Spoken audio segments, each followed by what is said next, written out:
हवाले नाल मकबूजा बैतुल मुकद्दस विच भी सायरन वजा दिते गए ने और हमले दे वेले ईरानी सुप्रीम लीडर आयतुल्ला हमनाई जोड़े ने इसराइल दे अंदर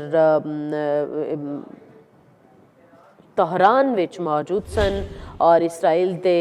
ईरान दे अंदर हमले अमरीका ते इसराइल दा मुश्तरका हमला है और अमरीका ते इसराइल दा मुश्तरका हमला शहरी एयरपोर्ट्स वाल ना आन सूरत हाल मामूल ते आन तो बाद फिजाई ऑपरेशन बहाल कर दिता जाएगा। अपडेट करते जाइए इस खबर के हवाले नाल। ईरान के दारुल हुकूमत तहरान विच धमाका कर दिता गया है और ईरान उत्ते हमला कर दिता गया और इराक के अरबाइल एयरपोर्ट ने फिजाई ट्रैफिक मुअत्तल कर दी है। इसराइली अहदेदारां दा ईरान ते मुश्तरका हमलियां दी तैयारी का दावा किया गया है और इब्तदाई 4 रोज़ तक शदीद ते मरबूत हमलियां दी मनसूबाबंदी ते कार्रवाई इंतहाई वसी ते सख्त नोयत दी भी होएगी। शाहिद क्लैन एंकर पर्सन साडे नाल मौजूद ने, उन्हां को मज़ीद तफसीलात जानने। शाहिद साहब, इसराइल ने ईरान ते हमला कर दिता है और ये सिर्फ एक जगह का हमला नहीं, मुख्तलिफ जगह ते मिसाइल जड़े ने उदागे गए ने, की तफसीलात ने?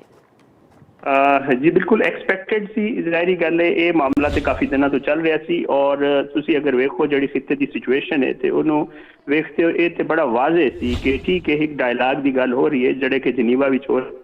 शाहिद ज्यादा ये एक्सपैक्ट किया जा रहा सी कि जी ये जरूर हमला होएगा और आखिरकार इसराइल ने हमला कर दिता और इस हमले तो पहला जड़ा है वो इसराइल ने भी कह दिता सी कि जी असी हमला करांगे ताकि ईरान की जड़ा है वो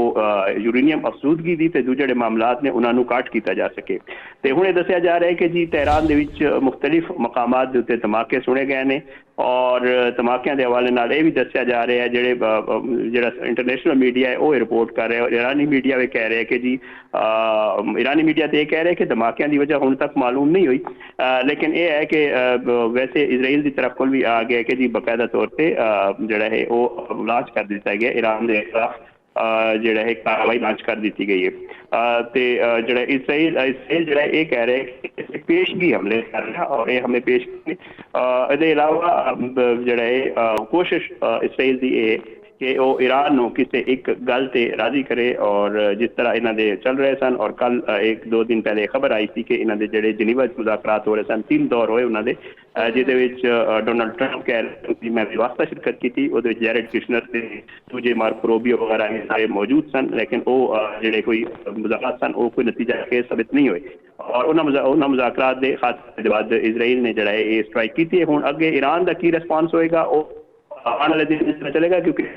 तो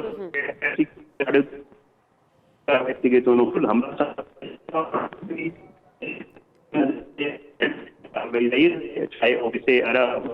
मुत्तहदा अरब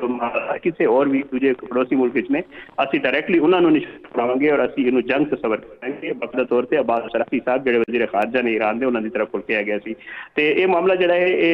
कोई बेहतरी वाले पासे जाता हुआ नहीं लग रहा।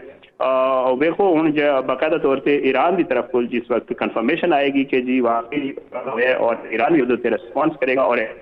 बाकायदा तौर पर फिर वो बाद ही होगी कि जी मामला किहड़े पासे जाता हुआ नजर आ रहा। शाहिद सकलैन साहब, अगर आप पिछले कुछ दिनों की खबरों के हवाले नाल जिक्र करिए तो ईरान बाकायदा तौर पर कह रहा सी, अमरीका नूं ललकार रहा सी कि अगर तुहाडी तरफों कोई ऐसा हमला किया गया या कोई कार्रवाई की गई तो साडे हाथ जड़े ने ट्रिगर ते मौजूद ने, असी तुहानूं बहुत अच्छा जवाब देवांगे तो तुसी याद रखोगे कि तुसी ईरान दे उत्ते हमला किया है। हुण ईरान दे उत्ते हमला हो गया, हाले तक ईरानी गवर्नमेंट जिहड़ी है वो ये फैसला नहीं कर पाई कि साडे उत्ते हमला हो गया है, किन्ना किन्ना इलाकियां विच होया या की वजूहात ने। तुसी की समझदे हो, ईरान माशी लिहाज नाल कमज़ोर तो है ही है कि जड़े इन्हां दे फौजी हवाले नाल जड़े मामलात ने वो भी वीक ने? मैं लग रहा है ईरानी मीडिया या वो स्टेट कंट्रोल मीडिया और इस तरह नहीं होता कि उत्थे कोई गल हो फौरी तौर पर मीडिया से आ जाए, वो बाकायदा तौर पर एक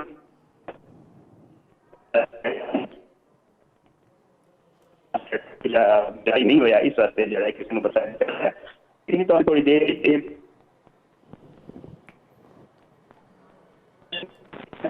ਮੁਲਕ ਜਿਹੜਾ ਹੈ ਉਹ ਸਕਲੈਨ ਸਾਹਿਬ ਦੇ ਨਾਲ ਸਾਡਾ ਰਾਬਤਾ ਮੁਨਕਤਾ ਹੋ ਗਿਆ ਹੈ, ਬਹਾਲ ਕਰਨ ਦੀ ਕੋਸ਼ਿਸ਼ ਕਰਨੇ ਹਾਂ। ਨਾਸਰੀਨ, ਯੂਨੀਵਰਸਿਟੀ ਸਟਰੀਟ ਤੇ ਕਈ ਮਿਸਾਈਲ ਜਮਹੂਰੀ ਏਰੀਆ ਵਿੱਚ ਵੀ ਮਾਰੇ ਗਏ ਨੇ। ਤਹਿਰਾਨ ਦੇ ਹਵਾਲੇ ਨਾਲ ਅਗਰ ਅਪਡੇਟ ਕਰੀਏ ਤੇ ਇਸਰਾਈਲ ਨੇ ਹਮਲਾ ਕਰ ਦਿੱਤਾ ਹੈ। ਈਰਾਨ ਉੱਤੇ ਪੇਸ਼ਗੀ ਹਮਲੇ ਤੋਂ ਬਾਅਦ ਇਸਰਾਈਲ ਦਾਰੁਲ ਹੁਕੂਮਤ ਤਿਲ ਅਬੀਬ ਦੇ ਅੰਦਰ ਵੀ ਹਮਲਾ, ਮਕਬੂਜ਼ਾ ਬੈਤੁਲ ਮੁਕੱਦਸ ਵਿੱਚ ਵੀ ਸਾਇਰਨ ਵੱਜ ਗਏ ਨੇ। ਆਇਤੁੱਲਾ ਹਮਨਾਈ ਨੂੰ ਮਹਿਫੂਜ਼ ਮਕਾਮ ਤੇ ਮੁੰਤਕਿਲ ਕਰ ਦਿੱਤਾ ਗਿਆ ਹੈ। ਹਮਲੇ ਦੇ ਵੇਲੇ ਇਰਾਨੀ ਸੁਪਰੀਮ ਮਿਲਟਰੀ ਲੀਡਰ ਆਇਤੁੱਲਾ ਹਮਨਾਈ ਤਹਿਰਾਨ ਵਿੱਚ ਮੌਜੂਦ ਨਹੀਂ ਸਨ।